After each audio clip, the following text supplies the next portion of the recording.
হরে কৃষ্ণ। আপনাদের সকলকে আমার বিনম্র প্রণাম। আপনারা আমাকে উৎসাহ প্রদান করার জন্য আমি অত্যন্ত খুশি। আজকের বিষয় হবে যে গৃহের মধ্যে স্বামী স্ত্রী যারা বৈষ্ণব বা যারা বৈষ্ণব হয়ও না, এই জিনিসটা যদি পালন করেন তাহলে স্বামী স্ত্রীর মধ্যে কোনো অশান্তি হয় না।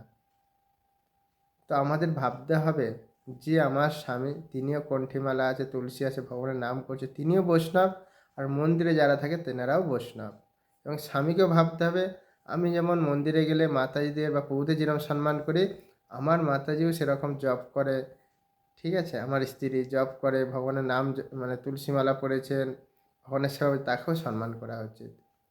এখন প্রশ্ন আসবে যে অনেক সময় আমাদের ক্রোধ রাগ অনেক কিছু এসে যায়, তখন কি করব? তখন আমাকে চিন্তা করতে হবে যে আমার মধ্যে ক্রোধ আসছে, আমি একটু চিন্তা করি, কালকে ওনাকে বলবো স্ত্রীকে, বা স্ত্রী ভাববে যে আমি স্বামীকে কালকেই ক্রোধটা প্রকাশ করব। তখন কি হবে, আস্তে আস্তে সেই ক্রোধটা শিথিল হয়ে যাবে, তখন মানসিকতা ভালো হয়ে যাবে। এই ধৈর্যটা আমাদের রাখতে হবে।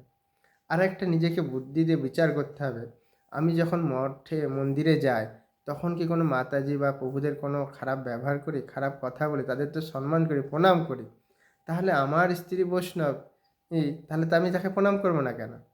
বা যে স্ত্রী ভাববে যে আমি তো প্রভুদের প্রণাম করি, তাহলে আমার স্বামী তো বৈষ্ণব, তিনি তিলক কলসিমালা পড়ে, যদি আমার স্বামী এসেছেন তাকে তো প্রণাম করা উচিত। তো এই যে ভালোবাসার আদান প্রদান যদি থাকে, তাহলে আর কখনো এই রাগ ক্রোধগুলো আসে না। আমার গুরুমাজকে দেখেছি, শ্রীশ্রীমৎ জয়প্রকাশ গুরুমাজ, তিনি সবাইকে হাত জোর করে প্রণাম করেন।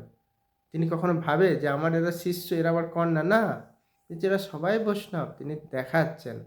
তা আমাদেরও যদি এরকম ভাব থাকে, তাহলে কখনোই আর আমাদের স্বামী স্ত্রী যারা আছেন তাদের মধ্যে এরকম ক্রোধ রাগ আসবে না। আর একটা কি বলছেন, ভক্তিবিনোদ ঠাকুর, সকলে সম্মান করিতে শকতি। শুধু কি আমরা মন্দিরে প্রভুদেরই সম্মান করি মাত্র না, আমরা গৃহেও আমার সন্তান বা স্বামী বা স্বামী স্ত্রীর বা আত্মীয় স্বজন যারা আছে, পিতা মাতা, সবাইকে সম্মান করব, সবাইকে প্রণাম করব। তাহলে কি হবে, খুব ভালো হবে।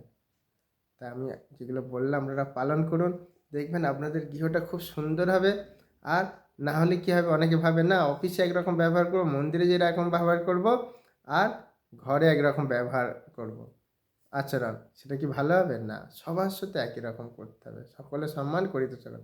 এইটাই ভক্তিবিনোদ ঠাকুর আমাদের শিক্ষিত, তিনি একজন গৃহস্থ, তিনি আমাদের শিক্ষা দিচ্ছেন। তা আমরা যদি এরকম পালন করি, অবশ্যই আপনাদের গৃহে কোনো সংসারে ঝগড়া অশান্তি হবে না। আর সেই শিক্ষা আপনার সন্তানেরও পাবে, তারাও ভালো থাকবে। আর সবাই বলবে না এরা গৃহেও যেরকম ব্যবহার ভালো, মন্দিরেও সেরকম ভালো হবে, তখন আপনাদের খুব প্রশংসা করবে, আপনারাও সেটা মনকে শিক্ষা দিতে, আপনারাও ভালো থাকবেন। হরে কৃষ্ণ।